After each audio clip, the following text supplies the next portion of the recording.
Okay, what's up, family? Welcome to Kicking the Word. This is going to be our first episode.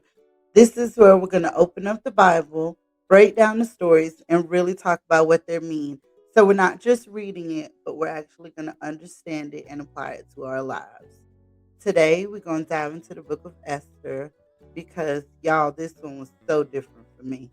I know a lot of people get into the Book of Esther and they love the story of Esther and this woman saving her people, which is absolutely amazing. But what I got was really different. So let's jump in. Okay, so boom. We got King Xerxes. He's rich, he's powerful, and he does the absolute most. Like, this man is literally throwing a party for 6 months, y'all. 6 months. Straight flexing for absolutely no reason at all. So he's at the party, he's drinking with his boys, and all of a sudden he tells somebody, go get the queen. I want to show her off. Because y'all know Queen Vashti was very beautiful. So one of his servants goes to the queen and tells her that the king wants to see her to show her off. And Queen Vashti was like, no, not happening. And that no changes everything.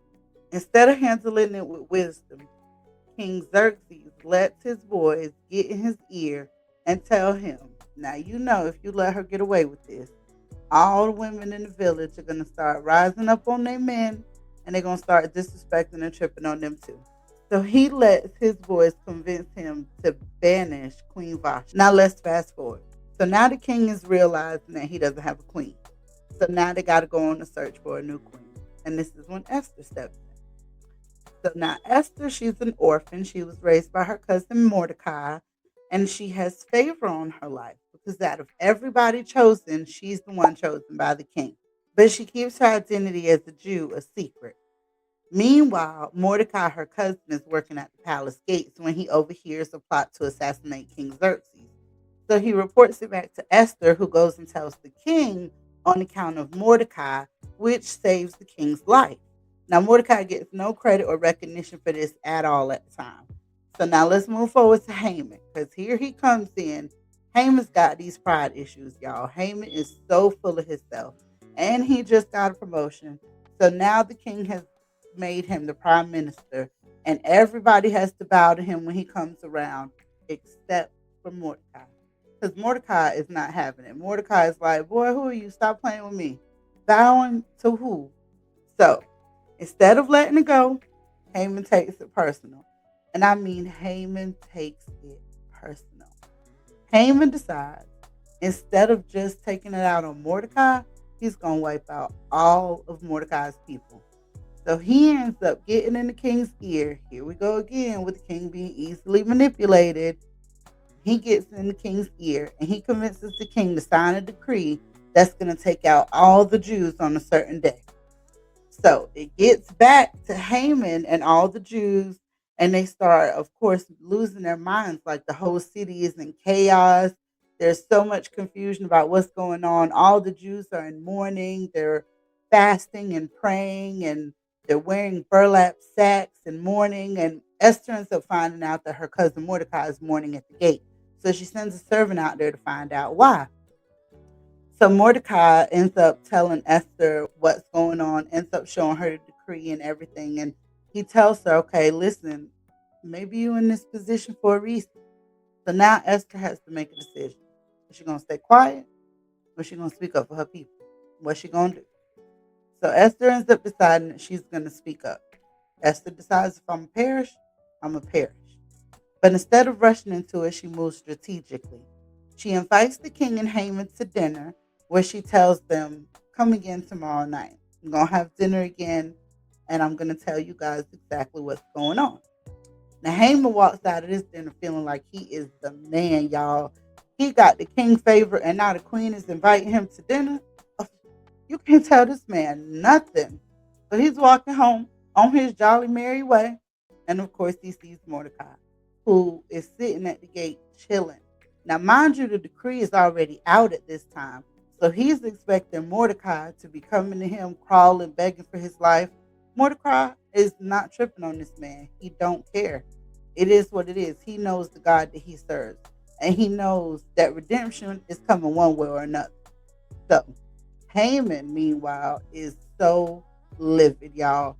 He goes home and he's venting to his wife and his friends and telling them how he can't do this. He cannot live another day and just keep seeing Mordecai living his life like it's nothing. Like this man won't bow to me. I've got all this money, all this power. I got favor in the king and the queen's eye, and this man still won't bow to me. So his family ends up convincing this man to build a 75-foot pole, y'all, to impale Mordecai on and to go ask the king the next morning to kill Mordecai. So meanwhile, now the king is laying in his bed and he can't sleep. So since he can't sleep, he gets a servant to go get one of his book of records and read it to him so that he can fall asleep to it. This man is sitting here listening to the records being read. And of course, all of a sudden, the story of Mordecai saving his life years ago has come back. And he remembers Mordecai saved my life. And we didn't do anything to honor this man. We got to do something. So he wakes up the next morning. And he's filled with this passion to go honor this man. And just then, Haman walks in. So, of course, the king says, well, Haman, what you think I should do to honor somebody? I mean, somebody that has really pleased me. Haman, being so full of himself with his pride, of course thinks the king is talking about him. So here he goes telling the king, oh, you want to honor somebody? You need to put your robes on him, put your crown on him, put him on your horse, and parade him around the town and have somebody yelling out, this is how the king honors the man that pleases him. And so the king smiles right at him, tells him, you know what? Great idea. Go do that for Mordecai. Y'all had to imagine how Haman felt in that moment. The man that he hates so much, I mean, despises. This man literally just built a 75-foot pole to kill this man on. And now he has to take this man in the king's clothes and parade him around the city and talk about how he is the man that the king is honoring. The man he hates. So it's not over, y'all. Now, remember, Esther has already planned this second dinner. So now it's evening time. It's time for the second dinner now. So Haman comes in the dinner. Now he's already upset about the situation that happened earlier because he had to parade Mordecai around on this horse around the town. So he comes to dinner. He's sitting down at the table. And I guarantee you he's thinking, well, at least here I got some favor. At least I know I'm about to have a good night. No, not happening. So now they're sitting down at the second dinner. And Esther finally exposes who she really is and tells the king everything. Who she is, who her family is, and exposes Haman for being the adversary, the man who's trying to kill all the Jews. Of course, the king didn't pay no attention when he was signing this decree in. So he's just baffled, like, who? How dare somebody want to touch the queen? What? Somebody gonna touch my Esther? So he runs out into the courtyard. Now, Haman knows he's about to get got. Y'all know. So he's begging Esther. And just as he throws himself at Esther's feet, the king comes back into the room, thinks that he's trying to attack Esther, and immediately has him impaled on the very stick that Haman built for Mordecai. And that's something. That was crazy, y'all. And just like that, everything flips. Mordecai is promoted, Esther's people are saved, and what was meant to destroy them turns into their victory. So what are we really looking at here? Because, y'all, this was a story. There's so many things in this story that we can pull from this. So we're going to talk about the three things that I really got from this that stuck with me. The first thing was King Xerxes had the crown, but he didn't have the power because this man did not have a mind of his own. At every turn, he's letting somebody else get in his ear and influence his decisions. He banished Queen Vashti off of what his advisors told him, that her no meant that all the rest of the women in the town were also going to rebel against their husbands. And that wasn't the case. Just like how he let Haman get in his ear and sign a decree that pertained to his own queen. He didn't even pay any attention to this. Sometimes you have to be mindful of the people that are in your ear. You have to be mindful of your circle. Because if your circle only feeds your emotions, if they only feed your ego, they're going to set you up to destroy everything in your life as well. Just like Xerxes almost let his entire life get destroyed off of letting other people get in his ear. The second thing that I really got from this story was that pride builds prison. Haman had money, status, family, power, but he wasn't free. He was a slave to one man's no. He spent his entire life building something that destroyed himself. That's what unforgiveness does. It doesn't stay emotional, it becomes destructive.